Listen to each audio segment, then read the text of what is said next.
Hey guys, welcome back to another episode of the Way UK podcast. Hello. My name is Xenia and I'm here with Michelle. Hello. Michelle, it's just us. What's up? We've got room for somebody else. Who are we waiting for? Jesus. Hey, you sat there already. Wow. That's a strong image. Guys, it's just us two. And we're gonna be It's the way gals, and then we're missing Izzy.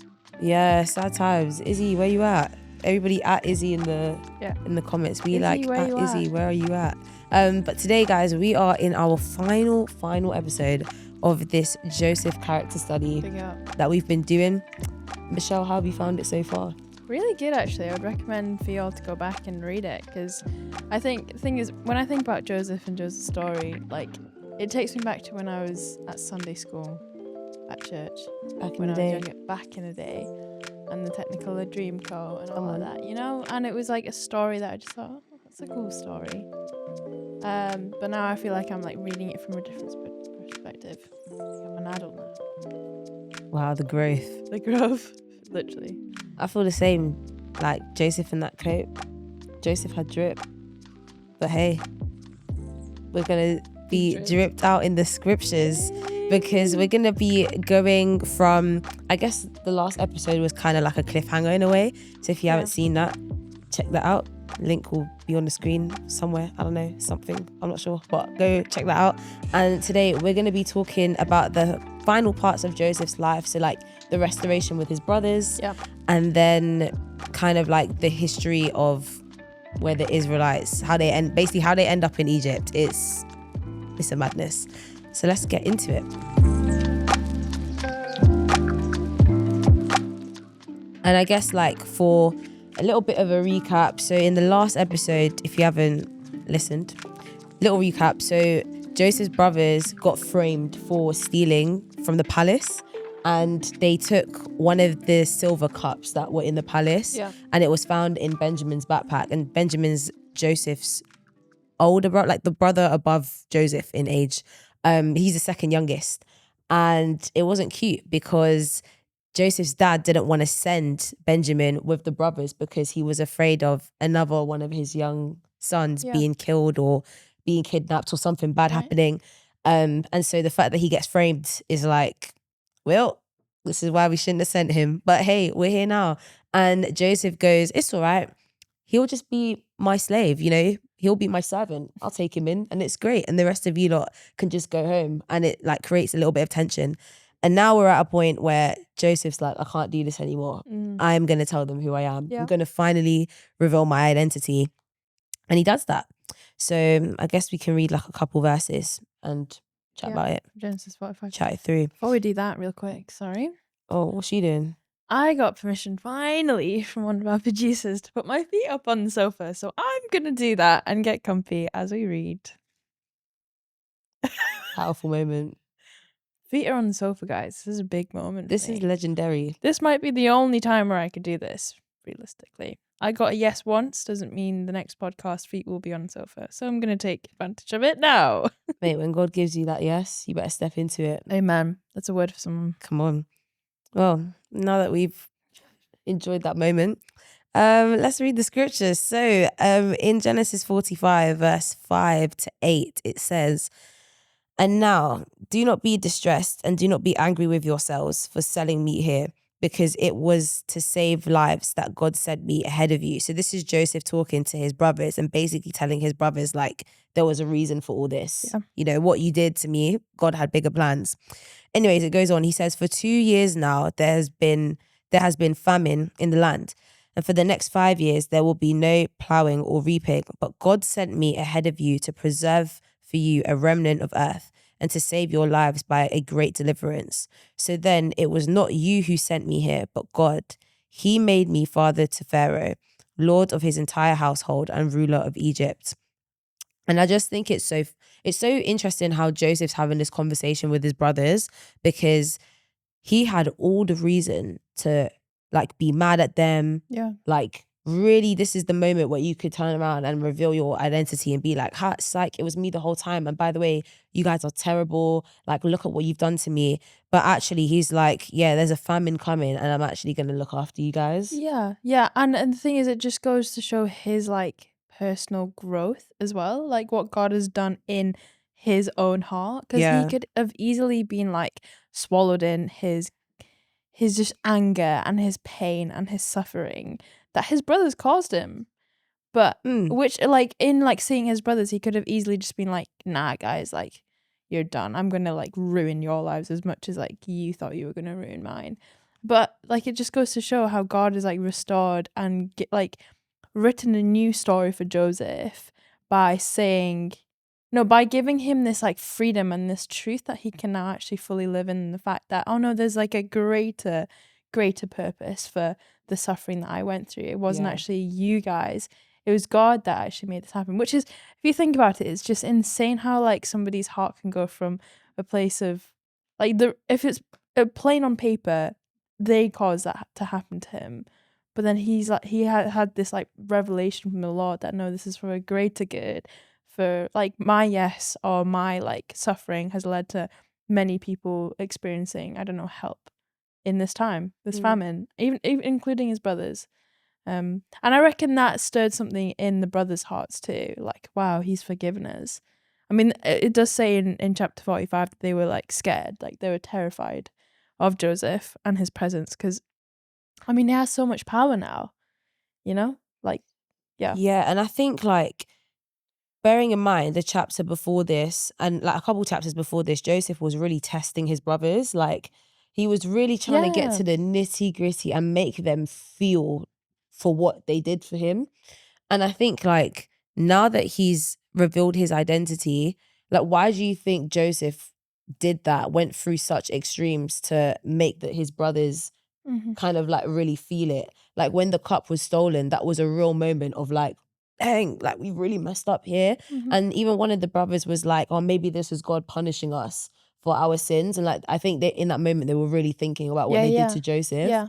So like why do you think Joseph took them on that journey of really like deepening their pain and deepening what they did Do to you know him? what? The thing is, like, that's a really good question, Zen. But actually, I think that cup was placed in the bag, Yeah. you know? So I almost feel like Joseph did that on purpose, because this happened twice. And Joseph did that on purpose to test their character and their heart and to see whether they've actually changed or not. Because they were coming to him and like kneeling down before him being like, oh, we are your servant, Lord. Like, we want to, like, we'll do whatever you want us to do. But before this all happened, before they had chucked Joseph into like sold him into slavery, they were the older brothers that were really mean to him, and they didn't like him because of the favoritism that his dad was showing him. And I feel like if they had come with that same character to Joseph and asked him and begged him for help, I feel like Joseph would, like, you know, it was almost like he had to test whether they had really changed and whether they were different from where they were before, and whether he could actually choose to trust them again. Because I think Joseph had that in his heart where he's like, no, actually, my brothers, I haven't seen him in so long. Like, if I tried to relate to him, put myself in Joseph's shoes, I would probably think, like, I miss these guys so much. I haven't seen my family in so long. And I've been given this really big responsibility to take care of Egypt. And that's a big responsibility. We can't just like graze over that. There's going to be really tough times. Tough times never last, but only tough people lasts. And that's what Joseph did. You know, so I think he actually did that strategically to see whether they had changed or not. And I think if we relate that to ourselves, I think God can sometimes like try us and see whether we've like actually learned from what the mistakes that we've made before, and whether we're like actually, I don't know. It's like, it's almost like a realization for them in their own hearts, whether like it's worth forgiving or worth like moving on. Like, the thing is, their guilt and their pain that they had caused their brother Joseph, I'm talking about the other brothers, they were like crippled by that. Because like every time, like if you read back a few chapters back, you'd see that whenever the dad,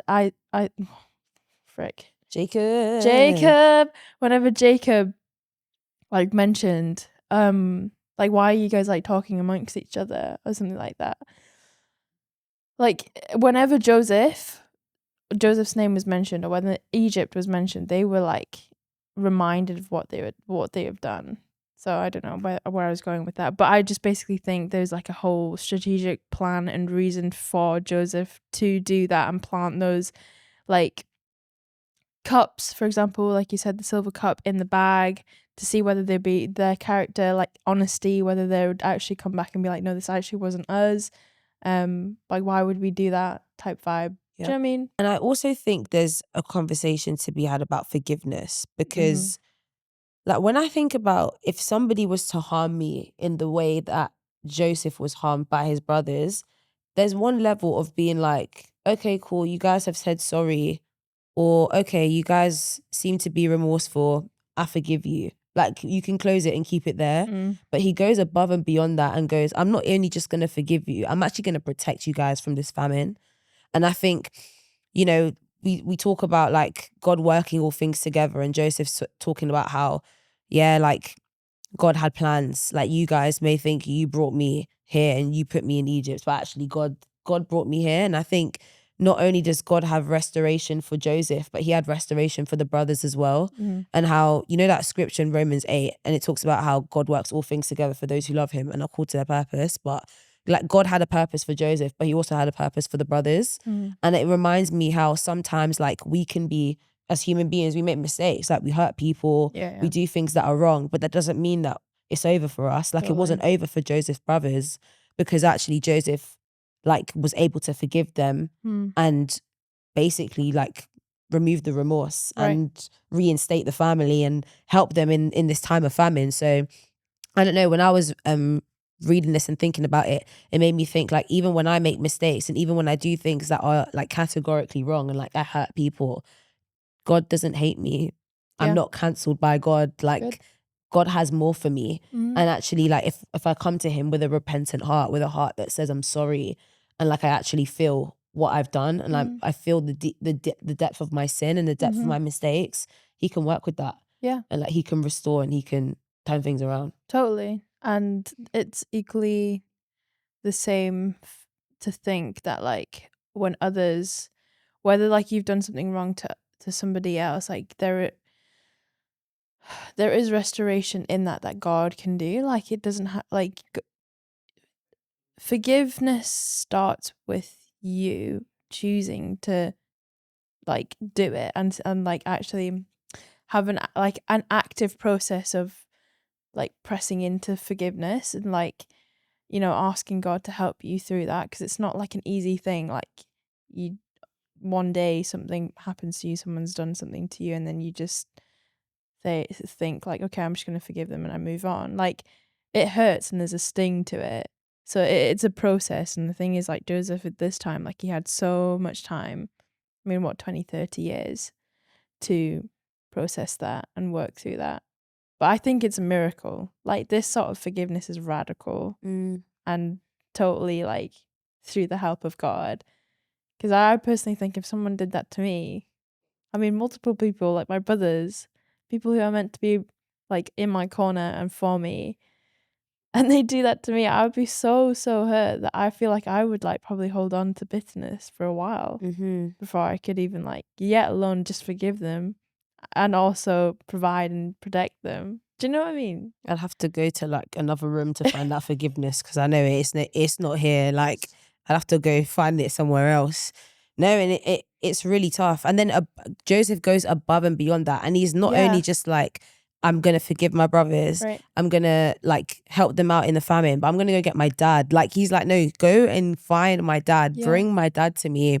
Like he goes a bit beyond that later down in the chapter, and he basically says like, oh, like there's this land in this place called Goshen, and it's like it's all good there. There's fertile ground, it's all great, and this famine's coming. So go and tell my dad to send the whole family to live in this land and flourish during the 5 years of this famine. And then he has a moment with Benjamin where they like reconnect and they like embrace and they start weeping together. And then he starts weeping with his brothers and it's like all beautiful. Wow. And I don't know why, but I just think it's interesting, the relationship between Joseph and Benjamin at this moment. Because to me, if I was Joseph looking at this, Joseph was hated by his brothers because he was the youngest one, because his dad favorited him, like, or showed more favoritism towards him than his other Right. brothers. Then his brothers like do the unspeakable. They basically try to kill him, and then they portray or paint to their dad that Joseph's passed. But then the second youngest brother, Benjamin, now they treat him like he's the greatest thing ever. Like, they actually treat him the way that they should have treated Joseph. And actually Benjamin, like, yes, he's loved by his dad and he has that favor as well, but he's also treated well by his brothers. So then looking at Benjamin, if I was Joseph, I would be like, I would feel jealous of him because my brothers treated you better than they treated me. And I was the youngest. You're the second youngest, but I was the youngest one. And they treated me so bad. But now that I'm gone, they're treating you better than they're treating me. That could have created some jealousy. But he didn't care about that in that moment. He just wept with his brother and he was like, I don't care about that. I just care that, like, we get to be back together and we get to be a family again. And I don't know, there's something in that, like you were saying about how forgiveness is radical. There was something so radical about that. He could have been jealous. I would have been jealous. So I'm like, what did Joseph have in that moment? And I genuinely think he was moved by God. Like, he had God and he had that mindset that actually all of this is working together for something greater. And so he doesn't have to feel like his emotions or feel like personal feelings about this. He can look at his brothers now and be like, it's all right, we can move on. We can get past it. I don't know. I really liked that. I love that. And that's like so, like, I feel like that's like a word for us as well. Do you know what I mean? Like, in the sense that we can have all sorts happen in our lives and we might think everything is against us. Like, God either is against me or people don't like me and all of this. Like, Yeah, we take things personally. exactly. We Yeah. could think like everything is against us, but like, we don't realize that God is like, he's the author and perfecter of our faith. He's the Alpha and Omega, beginning and the end. He sees everything from beginning to end and he knows the storyline when we don't, because we're the characters in it. We're like the ones, like, God is like, I don't know, writing our stories. And I think, like, yeah, legit, for real, he's writing our story. And like, whenever we think things are against us, we take things personally. I think it's like good to remind ourselves of this story that, like, you know, we don't have to deep things so much, even though it is like difficult. God has got a greater plan and he's going to use it. And there's a greater purpose for everything. But I'm just wondering, like, how would you, like, let's try put ourselves in the shoes of the brothers. How would you have felt like to have your, like, brother that you've just, like, sold out for like slavery and really just, like, hurt him to the max? You've done the most to do that. And like, now all of a sudden now he's like revealed himself and said, oh no guys, like, I love the fact that we get to be together again and we're reconciling. And like, he's like crying and he's moved so much to see his brothers. Like, I wonder how would you have felt if you were in the shoes of a brother? I feel like there's two parts to it. I think I would feel like, oh my gosh, you're not dead. Like, that's crazy, because they genuinely probably thought this guy was dead. Like, they had no contact with him after he was taken by those travelers. So they probably thought he was dead. So imagine somebody that you think you played a big part in their murder, and you see them.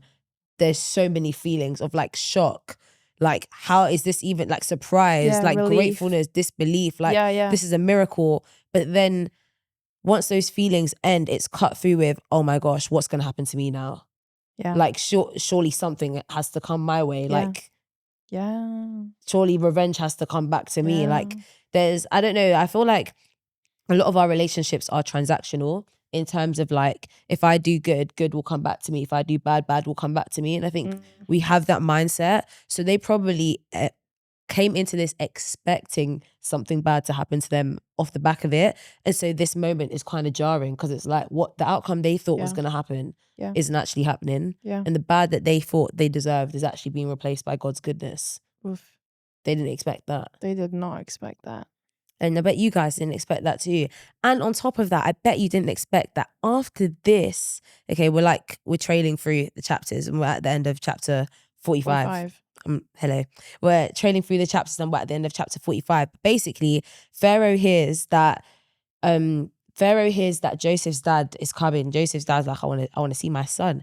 So Pharaoh's like, actually, before he comes, I'm going to send the brothers back to get him, but I'm going to send you back with food, with wagons of food, with new clothes for the journey. And he basically just gives them a lot of like free goods, bearing in mind there's a famine going on. So people don't even have much at this point anyway. So they go back to their dad with all this stuff, like all this food, all these clothes, all this cattle. And they're like, hey dad, like Joseph is alive. And by the evidence of what he sees, see. Jacob is like so moved, Yeah. so overjoyed. He's like, I'm going to come to see my son. Yeah. Yeah. And I don't know, I think I just think about the brothers in this moment, because they were sent back on this journey with abundant food. And I think like it just speaks to God's provision Oof. and God's heart for us. Like even when we mess up, God can give us abundantly more than we deserve. And they've gone back to their father, not only to almost raise his spirits again, because he was so heartbroken when the brothers told him that Joseph, quote unquote, died. He was so heartbroken. And yet he gets to not only be told that his son is alive, but he's also sent back with food, like it's a whole celebration and a party. I don't know. So I just like the image of that. I think that's really, really cool. And I guess a question about the brothers, do you think that it would have been hard for them to accept what Pharaoh had given to them, all the food, the clothes, everything to take back on their journey? Do you think they would have taken it with ease and been like, oh, okay, that's great? Or do you think maybe something might have been stirring on the inside of them? Oh yeah, I definitely think that. I feel like they would have been like suspicious. Like, why? Like I've done the worst that I could ever do to a brother, but yet I'm receiving this sort of like opposite treatment that I expected. Like they've been given like abundant like provision for their journey there and to come back with their dad and their whole family and cattle and everything. Yeah. And I would be caught off guard. Like I would think, oh no, I'm probably gonna die here because of what I've done. But then like I think they would just be so shocked. So shocked. Something stirring in their hearts, like, I don't deserve this. There must be some ulterior motive behind this. Maybe they're trying to like catch us out or something. What do you think? I think they would have accepted it, but been so scared. Yeah. And they could have probably thought this is the last nice thing we'll ever get. Yeah, for real. And maybe when we get back to where our father lives in Canaan, maybe we'll be told to stay there. Yeah. Maybe this is false. Like maybe there's a catch to this. And I also think like with forgiveness, it's so uncomfortable because I don't think we're really used to forgiveness like that. And I think when someone forgives you on that scale, you often might think, what's the catch? Like what's Exactly. like they're where the cameras? Like there must Yeah. be something else to it. They can't, there's no way there's no strings attached. There's no way. Yeah. But Joseph moved like that. Joseph was like, no, there genuinely is no strings attached. Pharaoh was like, there's genuinely no strings attached. Like, we just want to bless you. So We just want to help you.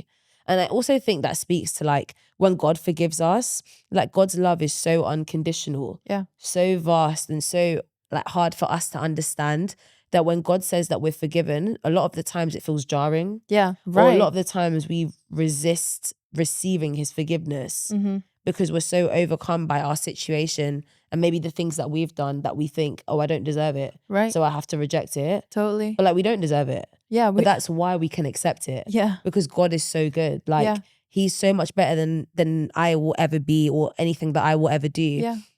And he can cover my mistakes and cover my past more than I ever can. So why don't I just stop fighting it and I actually just accept what he's done for me? Yeah. And often that jarring part is, even if we do accept the fact that like God has forgiven us, we then find it hard to like forgive ourselves. Yeah. And let ourselves go from this like hold of the guilt and the shame that we felt from sinning and being far away from God. So that forgiveness feels difficult because we're like, well, God's forgiven me, but I surely, like, it can't be that easy. Surely there's like, it should be like harder than this. But because it becomes it comes to us so freely, like God forgives us so freely, with so much grace and so much mercy and kindness that it's alien to us, because those around us in the world can't forgive us like that, like God does. So it feels difficult. But I mean, this is just an example. Like Joseph forgiving his brothers in this way isn't obviously like the exact same as how God forgives us, because God does it on a bigger scale.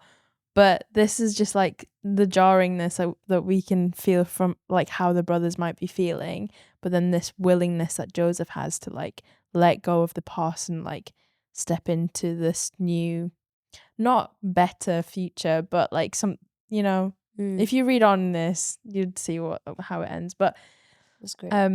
yeah, I just think that's awesome that there's so much. I don't know what I'm trying to say. Just the bounds of like the lengths of forgiveness. Yeah. You know, and I think moving on from that, we see the journey and the road to them really stepping into what this forgiveness looks like. And just to kind of, I guess, paraphrase and skim over chapter 46, we basically see Jacob going on this journey. Yeah. Going to Egypt, and he gets a vision from God, and God basically tells him, don't be afraid to go to Egypt. Yep. Don't be scared. And he reinstates the promise that he made to Abraham, who was his grandfather, and Isaac, who was his dad, the same promise that I'm going to make you a great nation. And God basically tells him, the land that you are in right now, you guys will come back. Yeah. That you'll be back here. Like your grandchildren, your great grandchildren, you guys will be back. But just not right now. Yeah. And that's okay. Yeah. And I love how God comforts Jacob in this moment, because to Jacob, yes, he's going to reunite with his son, but also he's stepping into a land that he doesn't really know. And also stepping into a land that can offer him more than what he has right now because of the famine. But there is something to say about that. Like when we step into new territory and when we step into a new chapter or a new season, it is scary. Yeah. But God's aware of that. Yeah. And I love how God was there to comfort him and be like, no, don't worry. It's okay. You don't need to be afraid. But also remember who I am and remember what I've promised you. Wow. And you can hold on to my promises in the midst of fear. Yeah. Love it. And that's what we can do with our own lives when we're stepping into a new season or territory where we feel like God is leading us into.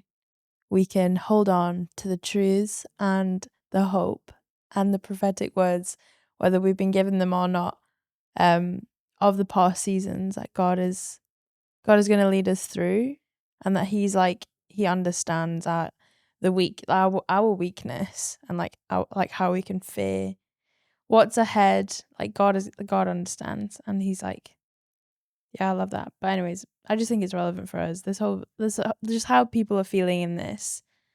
It's the same with us. Like, yeah, cool. Like we're gonna be scared, but God is like, again, a comforting God. He's our comforter, and He will lead us through, and it'll be okay.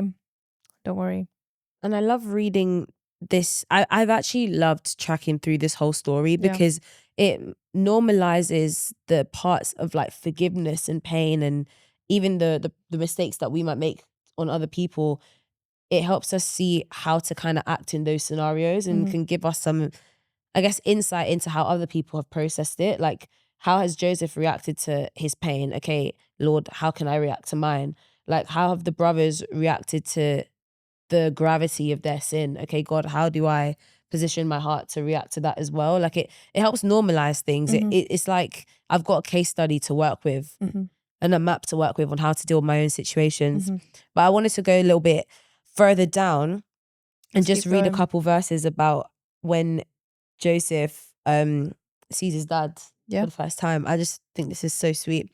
In Genesis 46 verses 28 to 30, it says that when they arrived to the region of Goshen, so when Jacob and his whole family like arrived to this piece of land that Pharaoh had pointed out and said, hey, you guys can live here.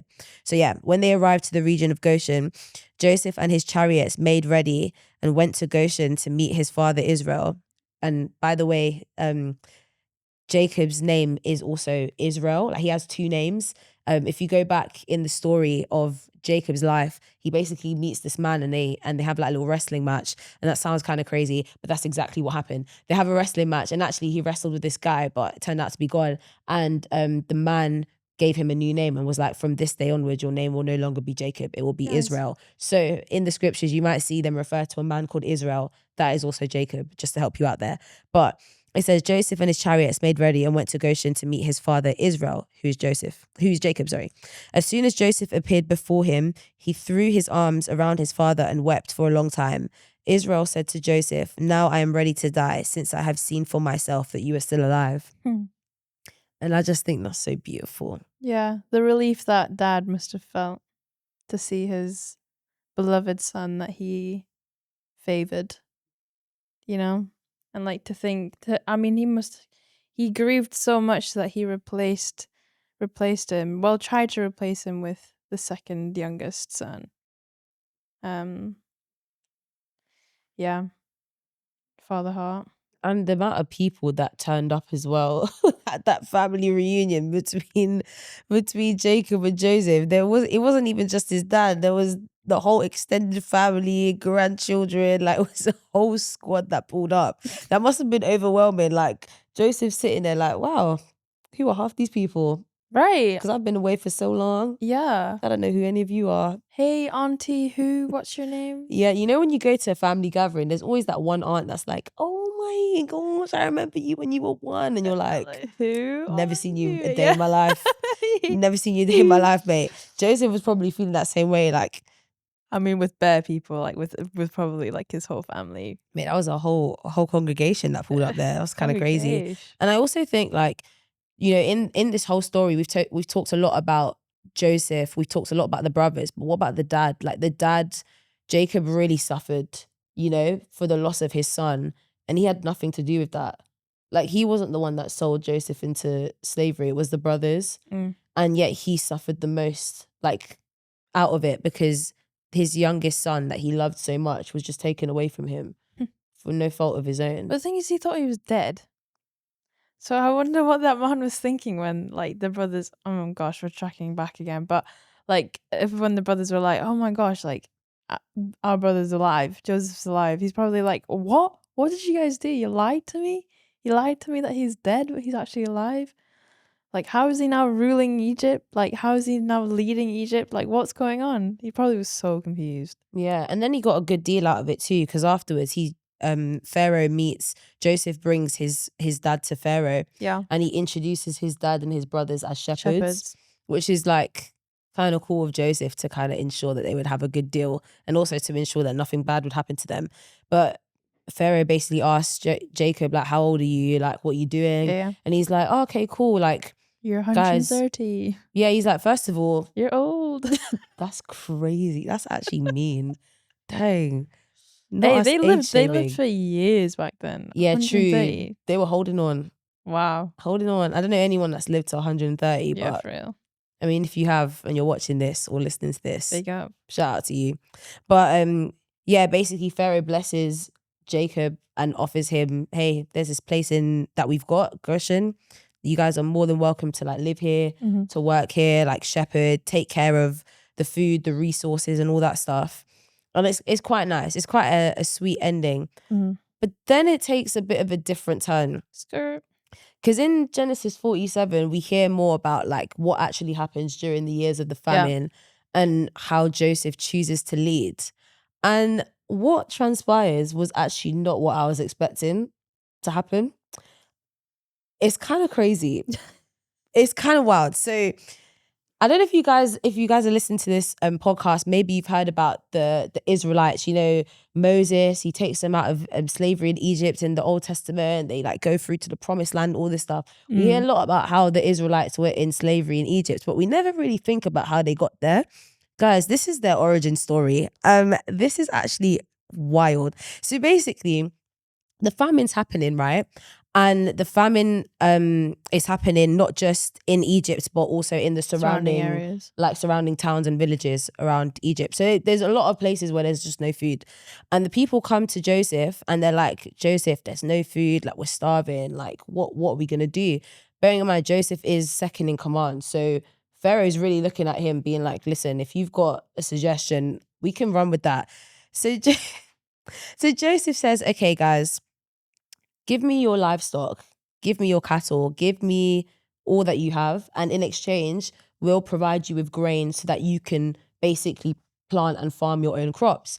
So the people say, okay, yeah, let's do it. So they give Joseph their livestock, but then the livestock runs out because the famine's still going on. So then they're like, oh, we've got no food. Again, Joseph, what do we do? So they come back to him, and then Joseph's like, okay, cool. Let's settle it here.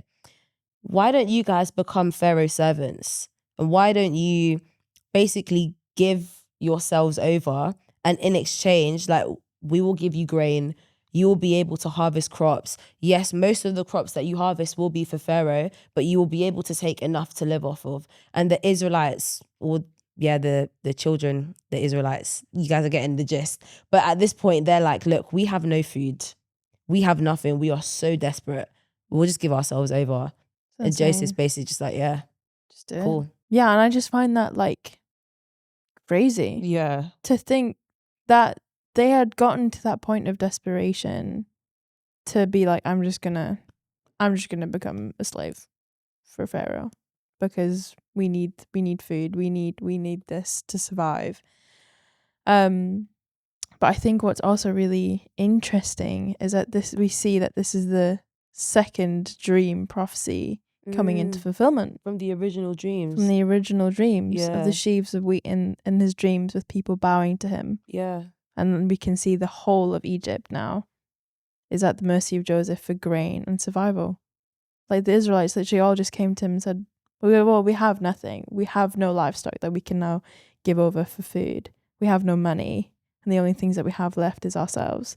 So we're just going to give ourselves over. If you deep that, that's deep. Mm-hmm. But what a quote from Michelle. If you deep that, that's deep. If you deep that, that's deep.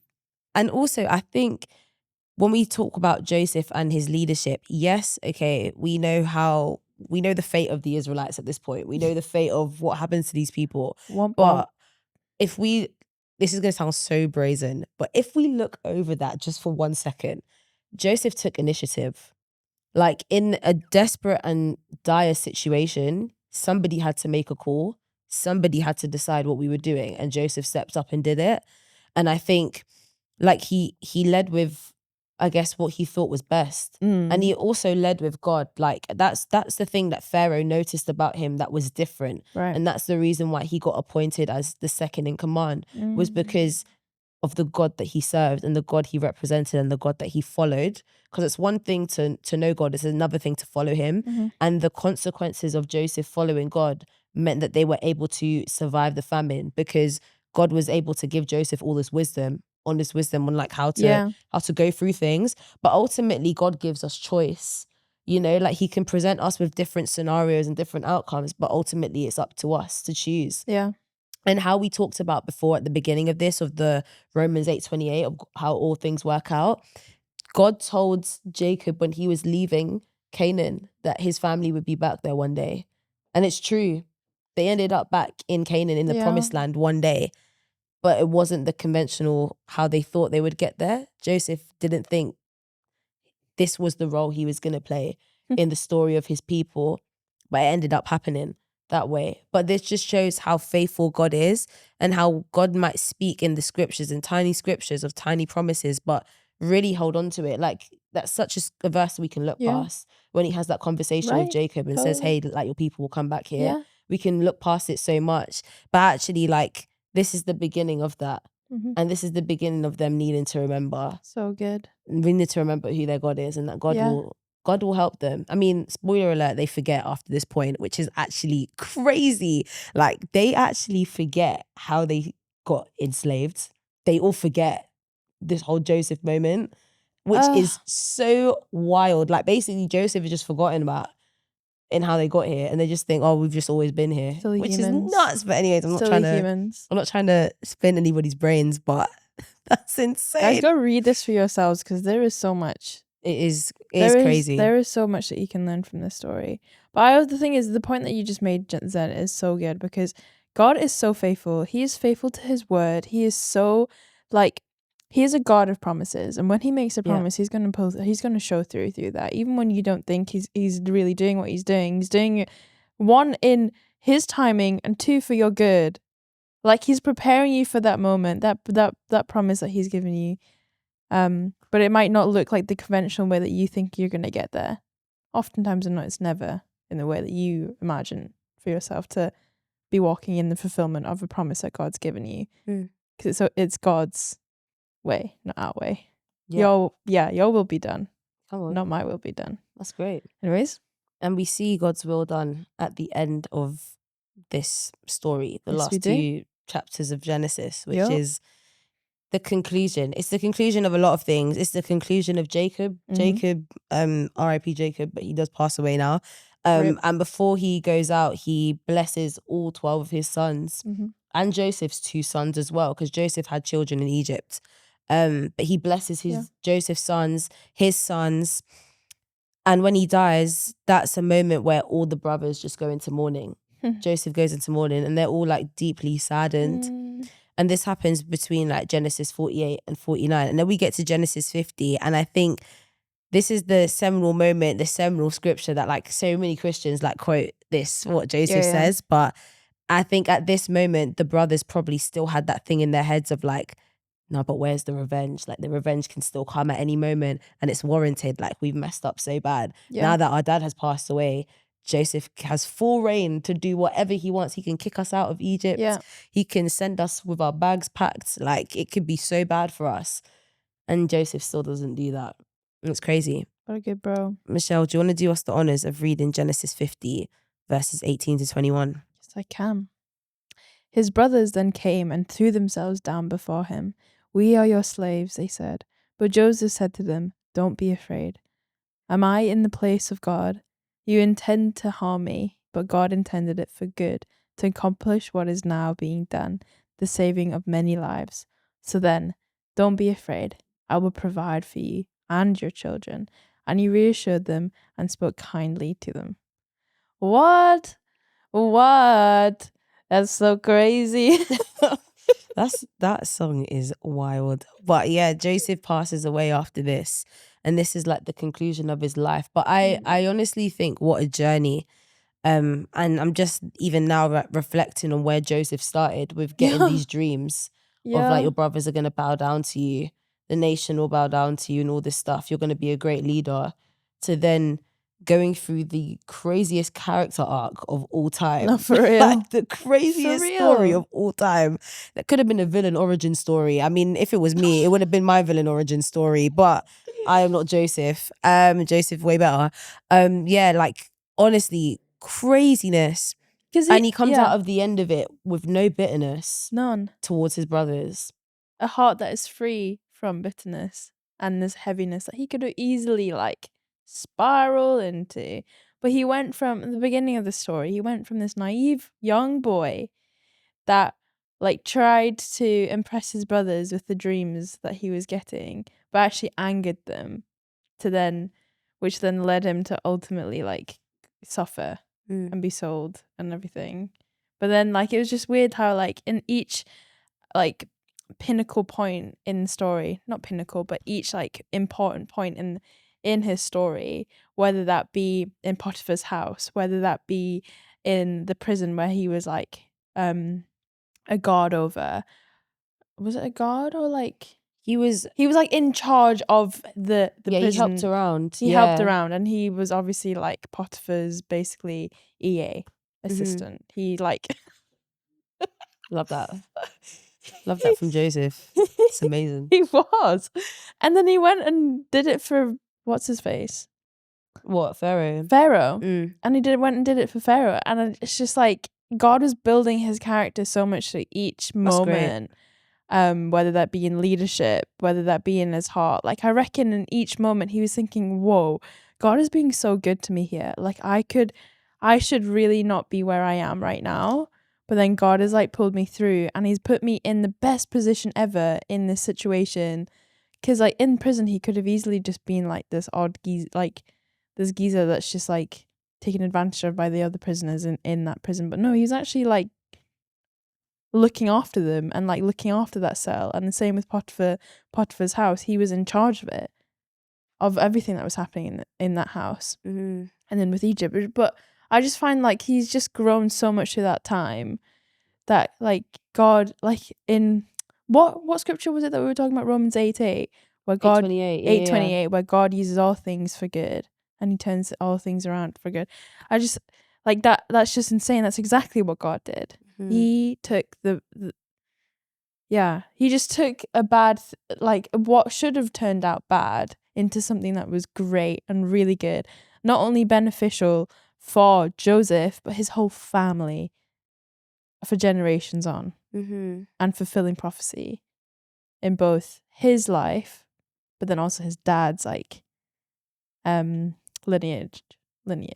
Yeah, I think my biggest takeaway from all the episodes and all the chapters is that like God can use anyone to redeem anything. So good. Like, I don't think Joseph really knew, because God gave him the dreams, but he didn't really know too much. Like, he saw his brothers bowing down and thought, oh, that means I'm going to be a great leader. Not just any great leader, the second in command of Egypt during a famine. And God's going to use you to save Egypt from famine and save your entire family from this famine as well. Like, he had no clue the gravity of what God was going to use him for in that moment. And I also think like, I mean, we've touched on it earlier, but like Joseph kind of lacked discernment then. He was a little bit immature, like, oh, let me flex with this dream with my brothers. Did he need to tell his brothers the dream? No. Not really. Like, he didn't really need to. But at the same time, just because he did one bad thing didn't mean that, God's sitting back like, well, I had this great purpose for you, but you've got to messed up. So I guess we have to change it. I guess that won't happen. Like, no, like our mistakes doesn't nullify us from God's purpose and God's plans. Like, even if we mess up, God will still use it. Even the brothers who messed up, who sold his brother into slavery, they got redeemed. Like, they were saved. Even his father, like every single person, Pharaoh, like before he met Joseph, Pharaoh was out here doing anything, like he didn't really follow God. But once he met Joseph and he saw the God that Joseph serves, it opened his eyes. Like Potiphar's eyes were open. Like every single person that Joseph met had been going through mistakes, and God used Joseph to help them in their journey towards God and also to save a whole nation. And so I think like, wow, how big is God, like that he can see beyond what we can see. He can see beyond our mistakes and still use them and weave them together for his good. Really good. And Love like, it. I love that. I love that there's so much that we can take from Joseph's story. There's so much that we can learn for our own lives. The character of God and his faithfulness and his just who he is, how he is a bigger God than we might ever think, you know? But yeah, I feel like I was going to say something I forgot. Maybe you forgot. But maybe there's something that you were thinking that you haven't forgot.